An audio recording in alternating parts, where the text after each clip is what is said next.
Bom dia, moçada! Tudo bem com vocês? Aqui quem vos fala é o professor Eugênio Bastos, canal Geogênio, democratizando o ensino da geografia.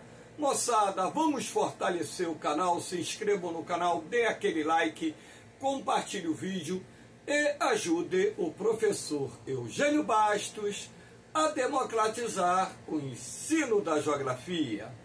Moçada, no nosso encontro de hoje, eu irei falar sobre o fenômeno da Laninha, uma vez que os principais institutos de meteorologia estão prevendo que no ano de 2024, sobretudo no segundo semestre, teremos a formação da Laninha.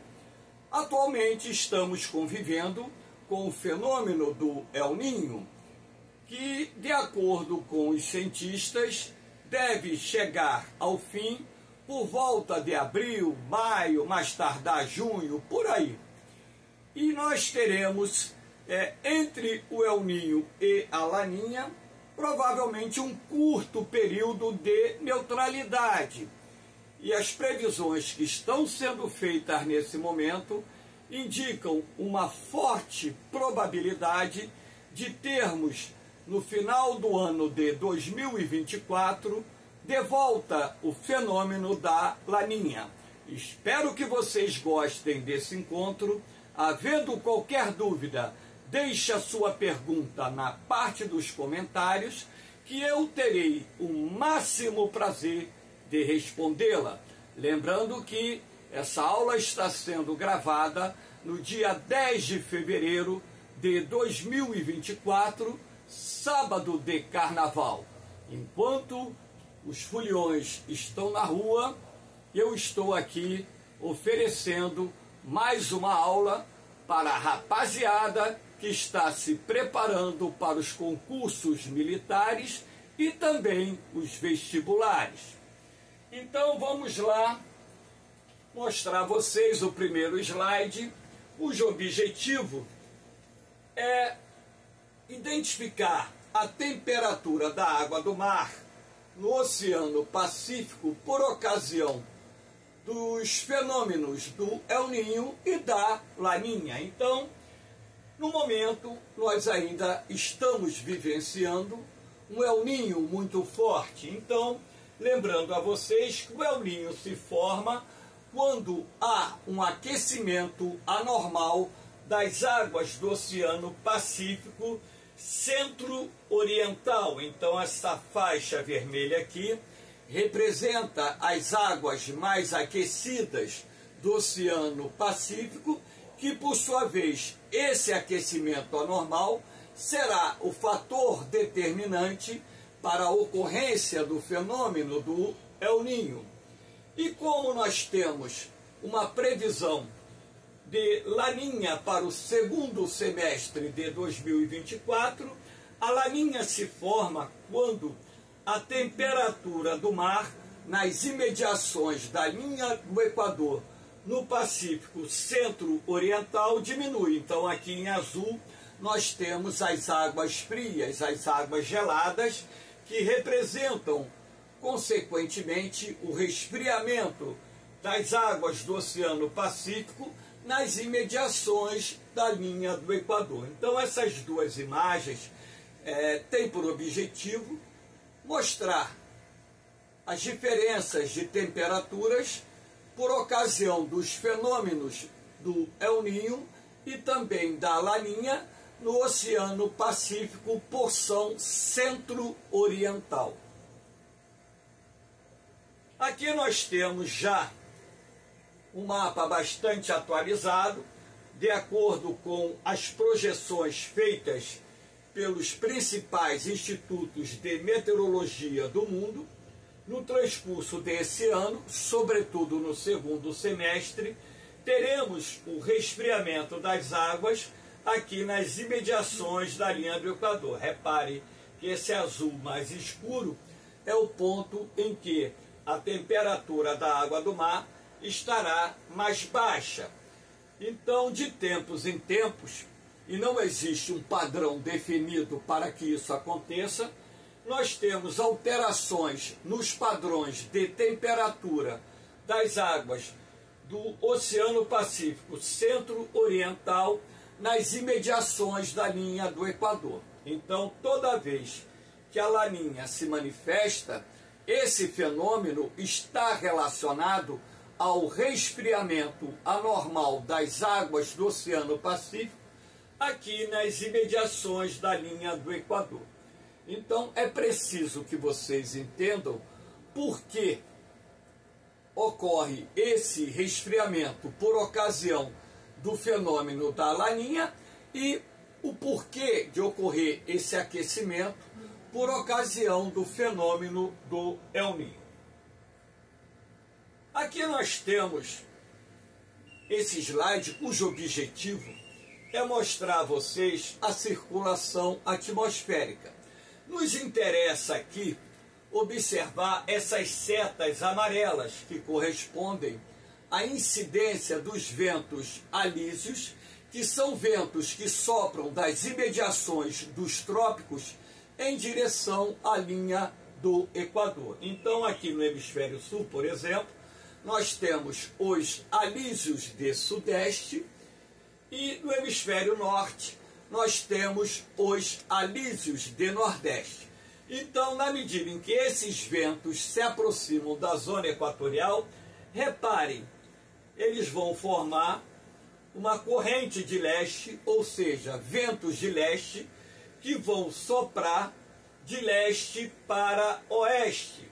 Então, toda vez que a laninha se forma, nós temos uma intensificação dos ventos alísios de nordeste e alísios de sudeste, razão pela qual os ventos de leste que sopram aqui nas imediações da linha do Equador se intensificam, deslocando as águas mornas do Oceano Pacífico Centro-Oriental em direção ao Oceano Pacífico Centro-Ocidental.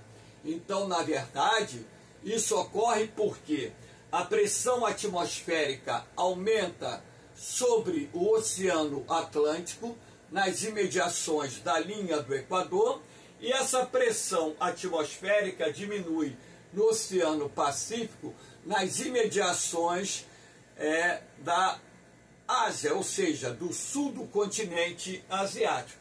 Então, como a velocidade do vento é determinada pela diferença da pressão atmosférica, se a pressão atmosférica aumenta no Atlântico e diminui no Pacífico Ocidental, você tem a intensificação dos ventos de leste, e esses ventos de leste vão empurrar as águas mornas do Pacífico Centro-Oriental em direção ao Pacífico Centro-Ocidental. Então, na verdade, essas células que aqui aparecem são células que explicam a dinâmica da circulação atmosférica. Como eu disse, nos interessa aqui estudar a influência dos ventos alísios na formação dos ventos de leste que sopram nas imediações da linha do Equador do Oceano Atlântico em direção ao Oceano Pacífico. Então aqui nós temos a célula de Hadley, quando vocês então podem perceber que esses ventos migram das imediações dos trópicos em direção à linha do Equador. Lembrando que aí no canal Geogênio existe uma aula gravada especificamente sobre a circulação atmosférica e eu explico a dinâmica dessas células, a polar, a de Ferrel, a de Hadley, que exercem uma grande influência na distribuição dos ventos em nosso planeta. Aqui no desenho que eu montei, o objetivo de uma forma simplificada é mostrar a vocês a dinâmica do processo de formação da laninha. Então aqui eu coloquei a América do Sul, aqui eu coloquei a Ásia, e aqui nós temos em azul a água fria do Oceano Pacífico nas imediações da linha do Equador, e aqui em vermelho as águas quentes do Oceano Pacífico nas imediações da linha do Equador. Então, reparem que aqui eu coloquei essa bolinha com as letras AP, significando alta pressão. Na verdade, essa área aqui é uma área anticiclonal, ou seja, dispersora de ventos. Se a pressão atmosférica está alta aqui, o ar nesse ponto exerce o movimento de subsidência. Então, o ar frio e seco que se encontra aqui em cima, ele desce através do movimento de subsidência e impulsiona o ar que está sobre o Oceano Pacífico em direção ao continente asiático. Então aqui nós temos essa seta em azul representando a direção do vento de leste para oeste. E na medida em que esses ventos vão soprando de leste para oeste, essas águas frias vão sendo deslocadas na direção do Pacífico Central, nas imediações da linha do Equador.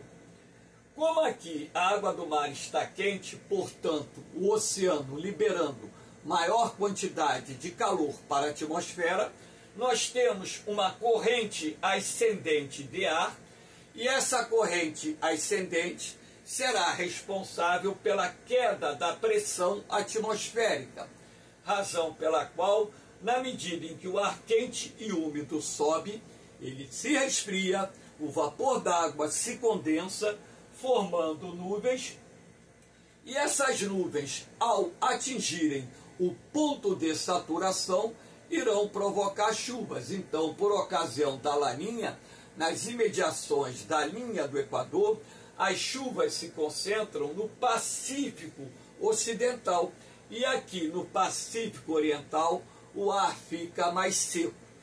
E sendo assim, nós temos essa dinâmica de circulação atmosférica. Então esse ar quente e úmido que ascendeu nas imediações do continente asiático, no entorno da linha do Equador, ele vai se resfriar, o vapor d'água vai se condensar, formando as nuvens que, ao atingirem o ponto de saturação, irão precipitar sob a forma de chuva. Esse ar vai se resfriar e aqui você vai ter uma outra corrente de vento lá em cima, a milhares de metros de altitude, soprando no sentido inverso. Então aqui você tem a dinâmica da circulação atmosférica por ocasião da formação do fenômeno da laninha.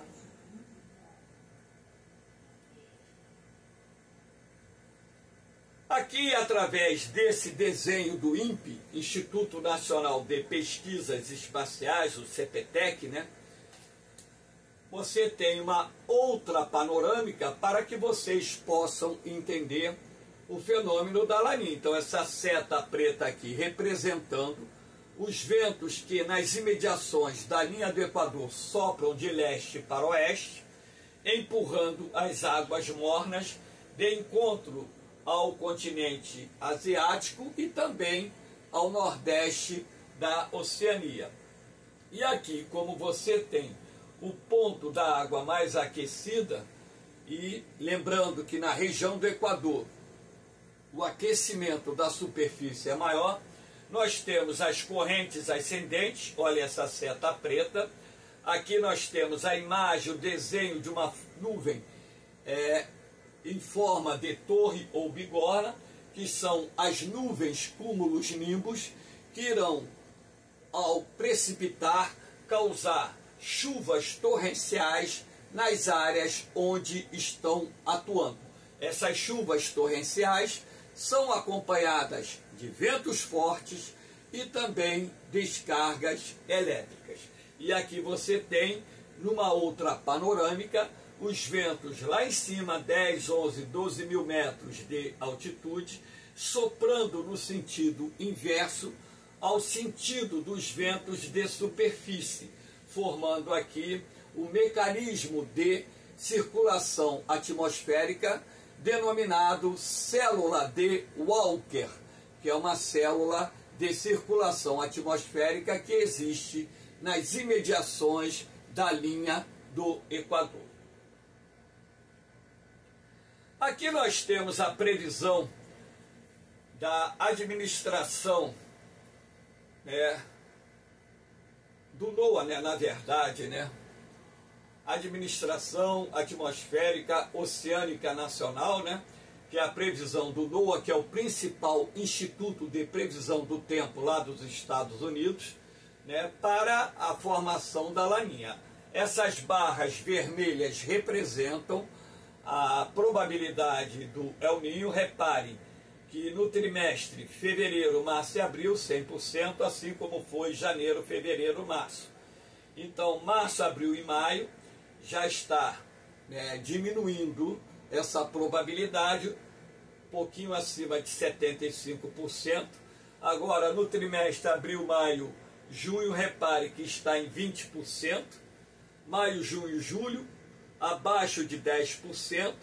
E daí até o final do ano, a probabilidade de termos a manutenção do El Niño é mínima. Então, na medida em que essa probabilidade do El Niño diminui, no primeiro momento, aparece a probabilidade da neutralidade, ou seja, a ausência do El Niño e também a ausência da laninha aqui no trimestre de março, abril, maio, perdão. Aqui no trimestre abril, maio, junho, repare que a neutralidade já chega a quase 80%. E aqui a laninha já está se aproximando de 30%. No trimestre, maio, junho, julho, a neutralidade cai para um pouco abaixo de 70%. E a laninha, nesse contexto aqui, está, como eu disse anteriormente, próximo de 30%. Aqui no outro trimestre, junho, julho, agosto, a laninha já passa de 50%, mais de 55%, e a neutralidade um pouco acima de 40%. Julho, agosto e setembro, a probabilidade da laninha já chega a quase 70% e neutralidade 30%. Aqui nós temos agosto, setembro, outubro, a laninha em torno de 74%, 75%, a neutralidade em torno aí aproximado de 24%.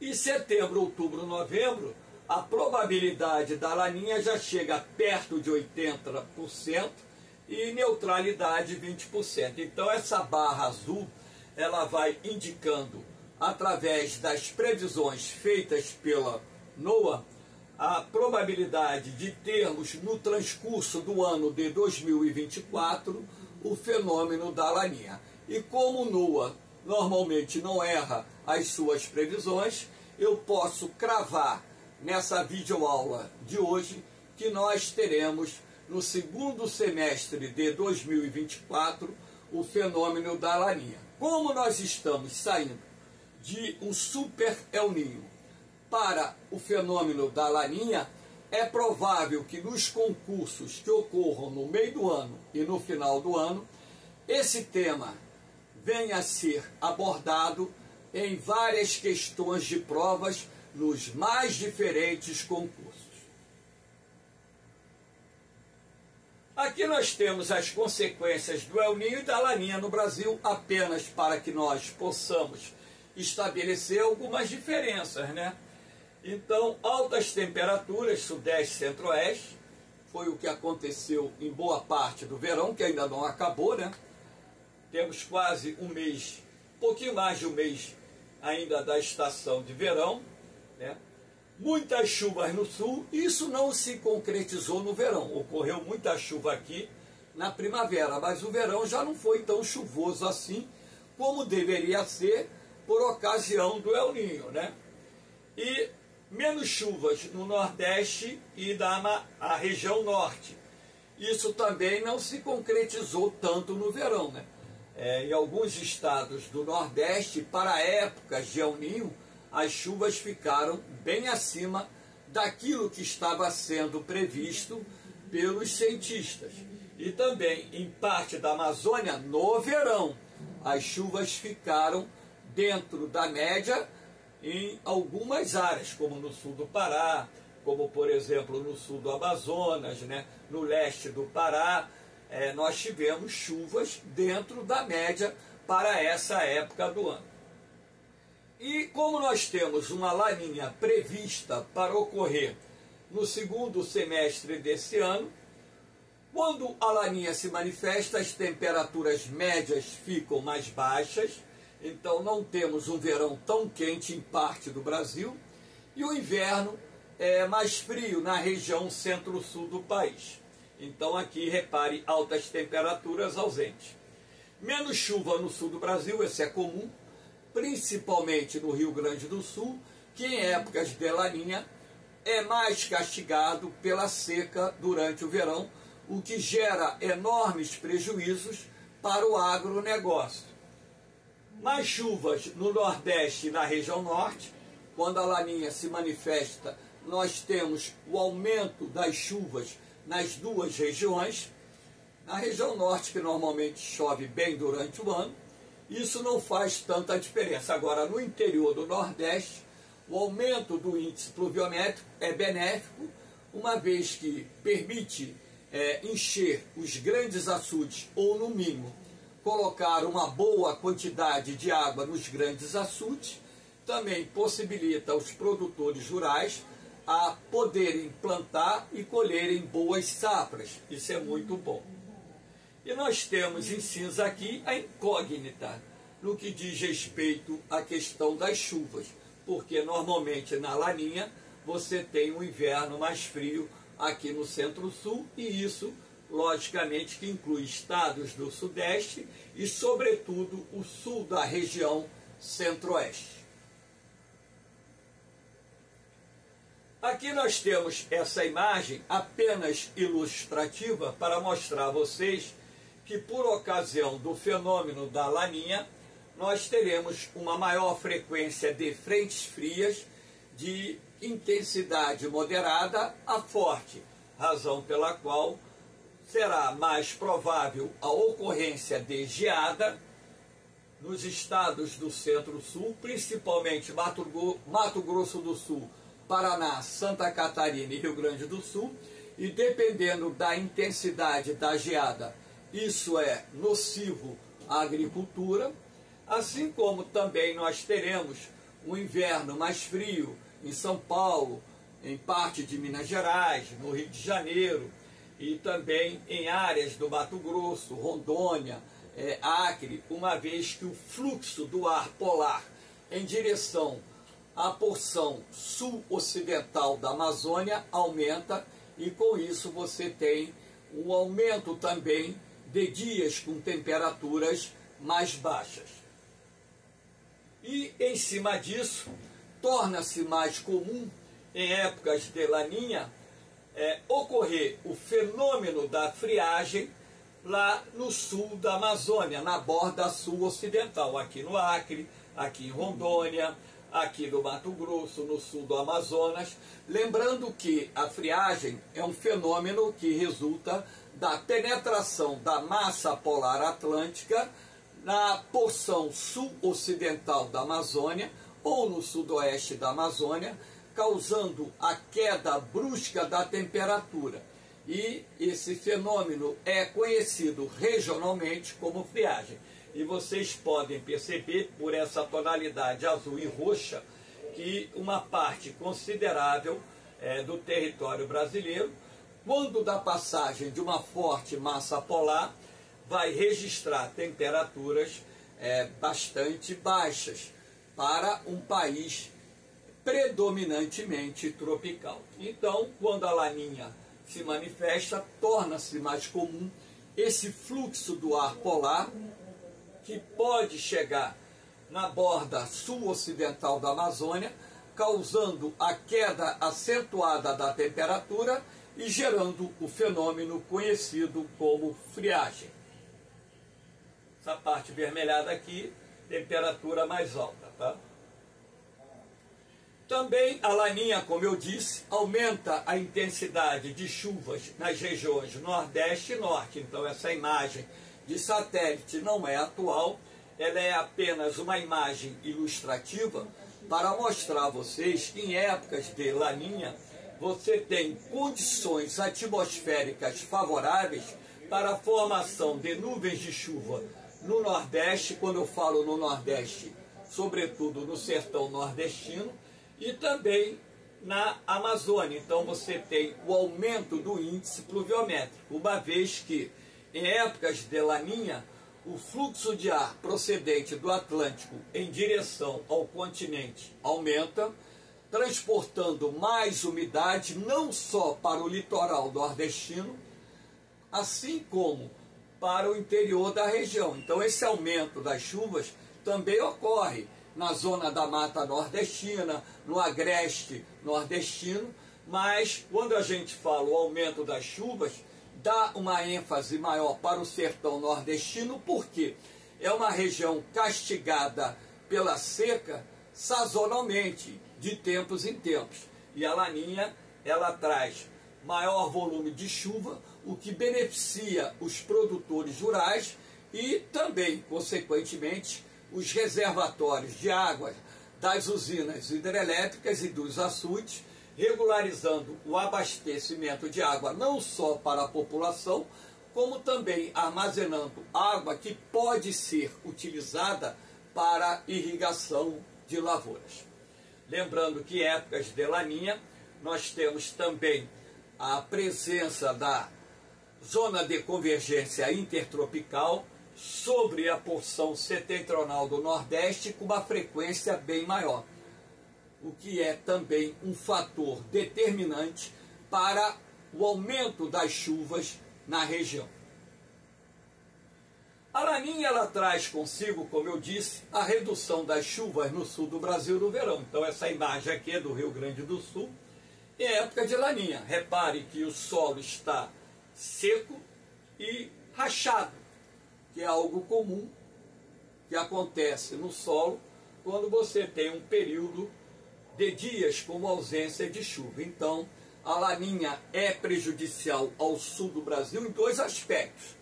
No verão, porque ela gera seca, principalmente no Rio Grande do Sul, e no outono e no inverno, porque ela contribui para a intensificação das massas polares, e massas polares com intensidade moderada a forte tornam-se mais frequentes, razão pela qual as geadas tornam-se também mais frequentes, ocorre maior número de dias com precipitação de neve, temperaturas abaixo da média, o que pode ser prejudicial em alguns aspectos ao agronegócio. No caso da seca, é totalmente prejudicial.